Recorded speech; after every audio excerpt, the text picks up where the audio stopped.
Welcome to the Nerd Enthusiast Gaming Podcast, where today we'll be discussing truly original and innovative games. I'm Matt. You can follow me over on Twitter at FromNJ2CA. With me is my good friend Wes. Wes, how you doing? I'm good, my friend. What is going on? Not much, man. Just happy to be here talking about some games with you today. Always, always. Wes, where can people find you? You can find me on Instagram at Grendel5XBX, or if you're down at the Atlantic City area in the Jersey Shore, you can catch me at Level Up Entertainment. Before we hop on the show, just a little bit of housekeeping for you guys. Please remember to follow the company over on social media at Nerdthusiast. You can follow us on Twitter, Facebook, Instagram, TikTok, all of those things. Also, you can support us for as little as $1 a month over on Patreon. There's different tiers. You can get access to voting on poll topics, early ad-free access to a variety of our shows, and you can get exclusive videos over there as well. If you cannot or do not want to support us over on Patreon, we totally understand. You can still support us in ways that are free. You can like us and subscribe over on YouTube, on podcast services like Apple and Spotify. You guys can give us 5-star reviews. Those really help us out. Now, one thing we do also on Patreon is shout people out. So we just want to give a shout out to Malobix. It's Malobx. I hope I'm saying that right. If I'm not, I apologize. But thank you, Malobix, for your support over on Patreon. Thank you.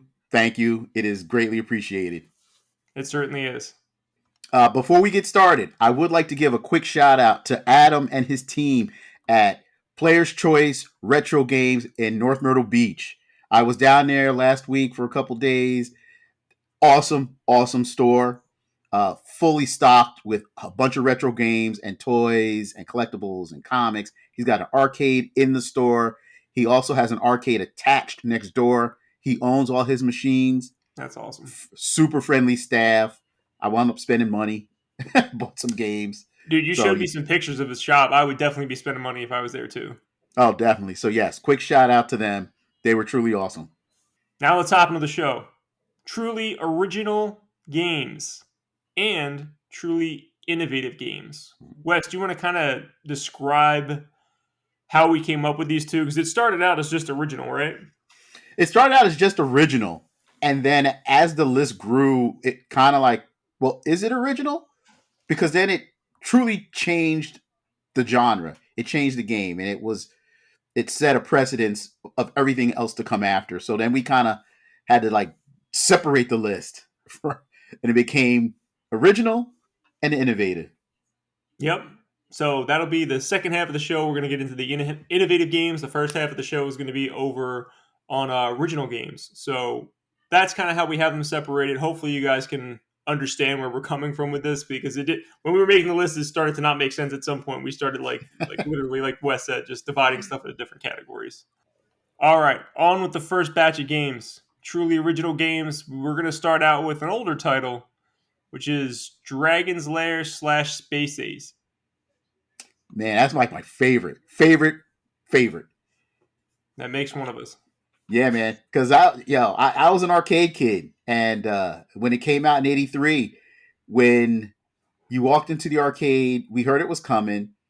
We heard that it was a cartoon-based game was coming, and at the local arcade, when it showed up, there was tons of kids. We were all lined up to see it. He turned it on, and I saw a Saturday morning cartoon that was playable.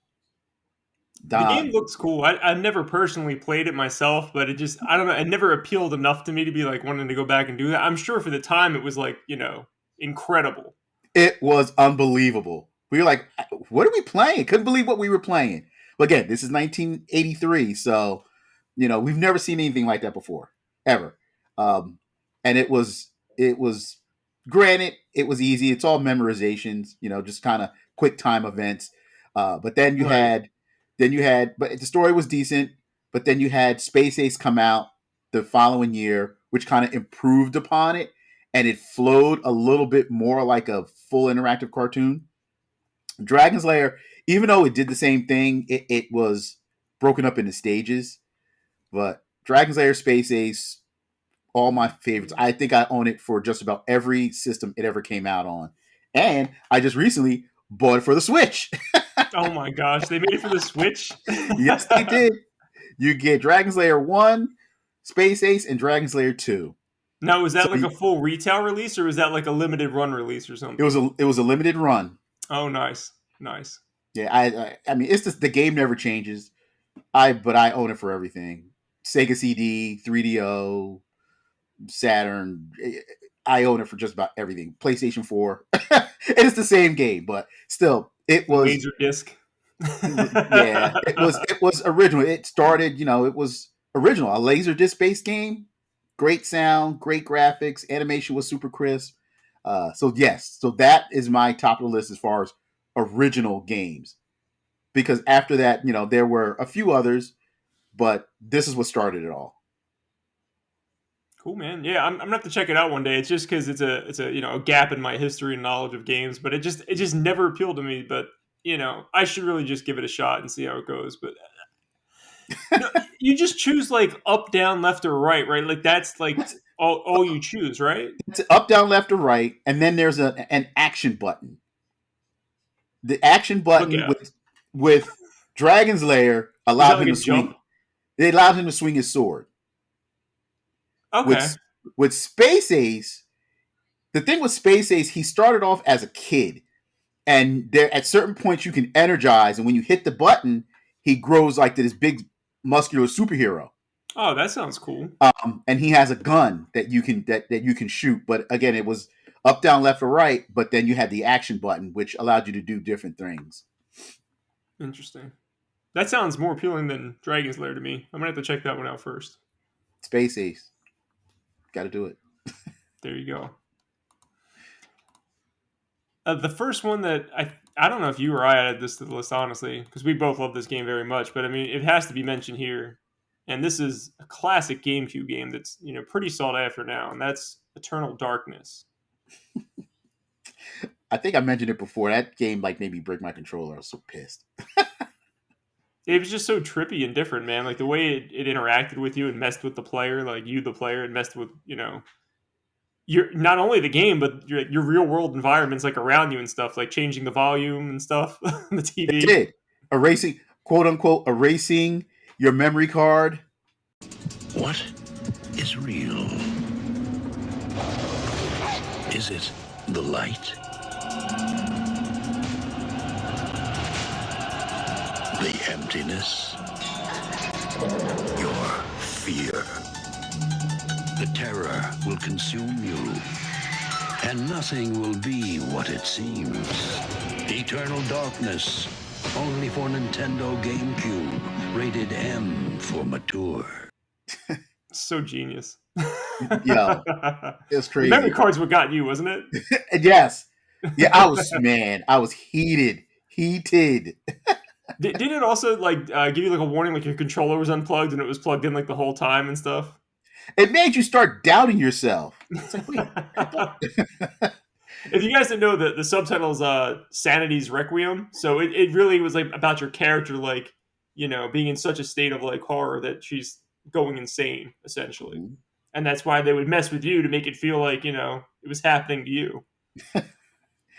original, original, because again, I think it was the first of its kind to really take it to that extent. Granted, we had Metal Gear Solid for PlayStation, with Psycho Mantis, with the Yep. whole, but this took that to a whole different level. So that's why it's on our list of original games, because I don't think there's been anything like it since that I could think of. Not that I can think of. Well, I'm sure somebody's mimicked it at some point, but nothing to that level. Like nobody's really attempted to make it that in depth, as far as I'm aware. If you guys know of another title that's like that came out after Eternal Darkness, please let me know because I would love to check it out. Oh, for real, for real. Oh, the next one is one of your favorites. Sorry, I got choked up. No, I'm just kidding. Yeah, Sonic and Knuckles. Specifically, when you have it attached to Sonic 3, is like, that's the way that Sonic 3 was essentially supposed to be made. So, Sonic and Knuckles, if you didn't know, is it has like this top that drops down on it, and then you can pop in another cartridge on it, like Sonic 2, Sonic 3. I think you could do it in certain other games as well, and it would basically like add different stuff to those games. Like in Sonic 2, I think it just adds Knuckles into the game. But Right. Sonic 3 and Knuckles together like made that game like a complete game, which is really cool. And I don't recall ever seeing anything before then where you would put one game on top of another to unlock other stuff in the game. Sega presents one champion of good, one pawn of evil. It's Sonic and Knuckles. Not only is it the greatest Sonic game ever, it also comes with lock-on technology. Plug in Sonic 2 and use Knuckles to play in a whole new way. Plug in Sonic 3 for 34 megs of power, new worlds, and surprise endings. Sonic and Knuckles with lock-on technology, only on Sega Genesis. Sonic and Knuckles, other game cartridges, and Sega Genesis each sold separately. Right. It became like a whole different game in a sense. It But was leave like it to physical Sega. DLC. Yeah, leave it to Sega, man. Sega's all about originality. Oh man, they're going to be on this list again. Obviously, they've done so many unique things over the course of them, mostly making hardware, but also software as well. True. Now we had to go back to the GameCube. I know I put this on there because you didn't know what the hell I was talking about. You had to go look this one up. Man, I have this game and it's still sealed, so I never played it, but I do own it. So you must have forgotten about it because I brought it up and you're like, what the hell's that? And then you looked it up and you're like, oh yeah, that's right. So this game is Odama, and this is a strategy pinball game. Yeah, run that through your head a few times. Strategy pinball game. Needless to say, this game I don't think sold very well, and that sealed copy you have is probably worth a pretty penny, I'm guessing. I checked. It wasn't too bad. I think it was like less than $100 last time I checked. That is shocking. Yeah, it dropped. Yeah, nobody's looking for this game, so I mean, I guess I can kind of understand that. It's not like, even when it came out, I don't think it got like rave reviews. I think it got like, mediocre reviews, so it's not like a highly sought after game to begin with.